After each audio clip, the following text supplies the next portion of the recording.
मी हर्षवर्धन सकपाळ यांच्याकडे प्रतिक्रियेसाठी जातो. सूरज चव्हाणजी, हर्षवर्धन दादा, ही जी दृश्य आता आपण आपल्या टीव्ही स्क्रीनवरती सगळीकडे माध्यमांमधनं बघतो, ही कुठल्याही संवेदनशील मनाला लाज वाटेल अशी सगळी दृश्य आहेत जी आज महाराष्ट्र बघतोय.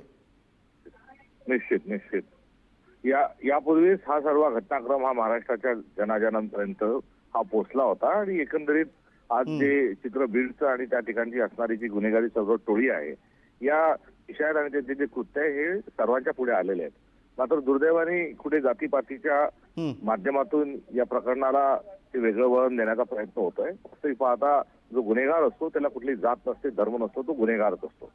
आणि त्याच्यासोबतच या सरकारने पण यामध्ये असंवेदनशीलतेची भूमिका ही पहिल्या दिवशीपासून घेतली आहे. कारण सरकारला थेट स्वरूपामध्ये या गुन्ह्याचं एकंदरीत स्वरूप आणि त्यामध्ये नेमक्या काय घटना घडल्या याची माहिती असतानाही त्यांनी जी बोटचेपी भूमिका घेतली ही यामध्ये दुर्दैवी आहे. त्यामुळे हा जो सर्व प्रकरण आहे हे प्रकरण आज त्याचं वास्तव जे आहे हे कायद्याच्या स्वरूपात आणि ते अत्यंत हृदयद्रावक असे जे छायाचित्र लोकांच्या समोर आले त्याच्या माध्यमातून हा संपूर्ण पुरावा समोर आला आहे. वास्तविक पाहता हाताच्या कंगणाला आरसा कशाला इतकं हे साफ प्रकरण आहे. यामध्ये जे गुन्हेगार आहे आणि त्या ठिकाणी चालत असलेली सर्व स्कॅन्डल आहे आणि ती काही बीड पुरतीच मर्यादित नाही, जिल्ह्यामध्ये हे असं एक चित्र निर्माण होत आहे. काल खासदारांच्या कन्येसंदर्भातला विषय असेल, पुण्यातील बलात्काराचा विषय असेल, की एकामागे एक कायदा सुव्यवस्थेला सगळं हरताळ फासून हे सरकार दुर्दैवाने काम करत आहे. आणि विरोधक या नात्यानं किंवा समाजातील सर्व घटक किंवा माध्यम यांच्या भूमिकांकडेही सरकार ही कानाडोळा करत आहे. त्यामुळे आंधळ, मूक आणि बहिरं हे सरकार झालेलं आहे. त्याला थिस्किन म्हणतो आपण. सूरज चव्हाणजी आपल्या सोबत आहेत, अजित पवार पक्षाचे प्रवक्ते. सूरज चव्हाणजी, सरकार संवेदनशील वागलं नाही या प्रकरणामध्ये असा थेटपणे आरोप काँग्रेसच्या प्रदेशाध्यक्षांकडून. सरकार पूर्णपणे संवेदनशील आहे. सरकारची भूमिका स्वर्गीय संतोष देशमुख यांच्या हत्येमध्ये आणि त्या कटामध्ये जे कोणी सहभागी आहे त्यांच्यावरती कारवाई व्हावी हीच सरकारची भूमिका आहे. सरकार संवेदनशील आहे म्हणूनच त्या ठिकाणी 3 यंत्रणेच्या माध्यमातून चौकशी चालू आहे. सरकार संवेदनशील आहे म्हणूनच हा उज्ज्वल निकम सारख्या बीटी तज्ञाची त्या ठिकाणी निवड केलेली आहे. सरकार संवेदनशील आहे म्हणूनच हा खटला फास्ट ट्रॅक कोर्टामध्ये चालावा यासाठी आम्ही काम करतोय आणि सरकार संवेदनशील आहे म्हणूनच आमची सुद्धा मागणी या कटामध्ये जे कोणी सहभागी असतील त्यांच्यावरती कठोरातली कठोर शिक्षा व्हावी, तो खटला फास्ट ट्रॅक कोर्टात चालावा ही आमची भूमिका सरकार संवेदनशील असल्यामुळेच आहे. खासदार सोनवणे जी, आपल्याला ही संवेदनशीलता जाणवते या प्रकरणामध्ये?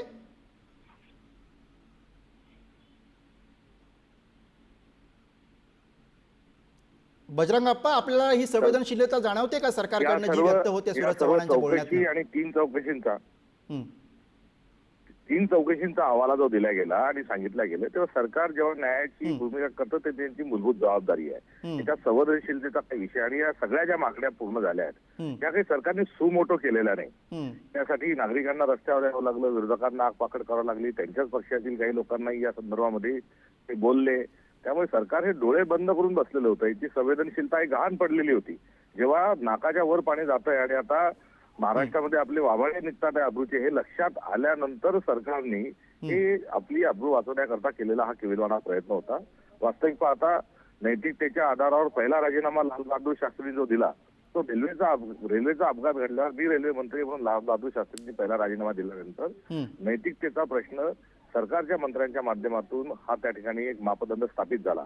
मात्र या सरकारमधील ज्या मंत्र्यांवर आरोप झाले त्या मंत्र्यांनी नैतिकता गुंडाळून ठेवली आहे हे या निमित्तानं आपल्याला सगळ्यांच्या समोर हे एक वास्तव आहे.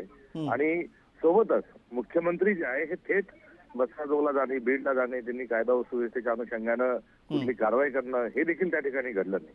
वास्तविक एवढा मोठा प्रश्न असताना मुख्यमंत्री जे गृहमंत्री आहे हे आपण त्यांच्याच या गृहमंत्रीच्या काळामध्ये एकामागे एक सर्व घटना घटत आहेत.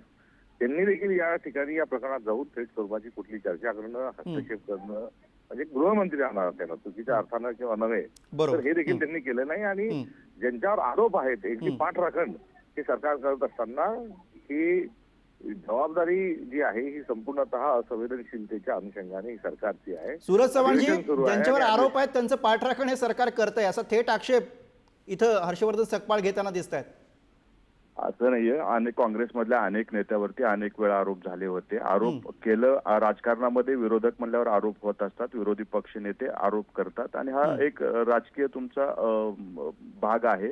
परंतु आपण 3 यंत्रणेच्या माध्यमातून चौकशी चालू आहे. त्याच्यामध्ये चौकशीच्या अंती जे कोणी दोषी आढळतील त्यांच्यावर कारवाई तर होणारच आहे. सरकार कुणालाही पाठीशी घालण्याचं काम करणार नाही.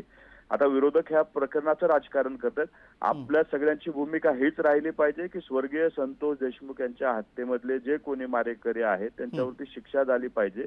कायद्यामध्ये कुठं जर कमजोर दिसत असेल तर तिथं बोललं पाहिजे. परंतु फक्त आपले राजकीय हेतू साध्य करण्यासाठी जे काही आत्ताच आपलं चालू आहे ते फक्त आणि फक्त आपले राजकीय हेतू साध्य करण्यासाठी विरोधकांकडनं चाललेला डाव आहे.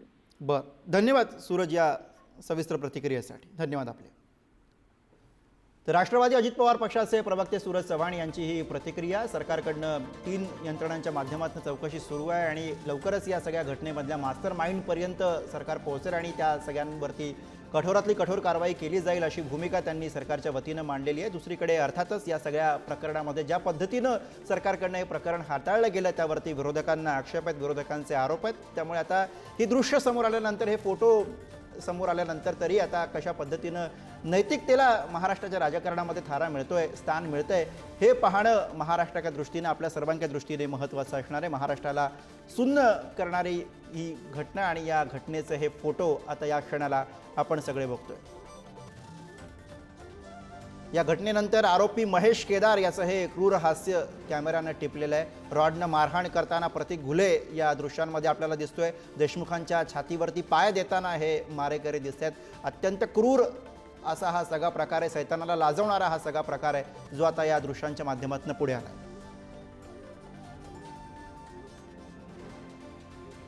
तर ही दृश्य आपण बघतोय. हा सगळा घटनाक्रम नेमका कसा होता, या दृश्यांमध्ये काय दिसतंय आपण समजून घेऊया. मारहाणीनंतर काढलेले सगळे फोटो आहेत. जनावराप्रमाणे संतोष देशमुख यांना मारहाण करण्यात आलेली आहे. मारहाणीनंतर आरोपींनी देशमुखांसोबत सेल्फी काढले. प्रतीक घुलेनं छातीच्या दोन्ही बाजूला पाय ठेवलेत असं या फोटोंमधनं, या चित्रांमधनं दिसतंय. संतोष घुलेनं शेजारी उभं राहून फोटो काढलेला आहे.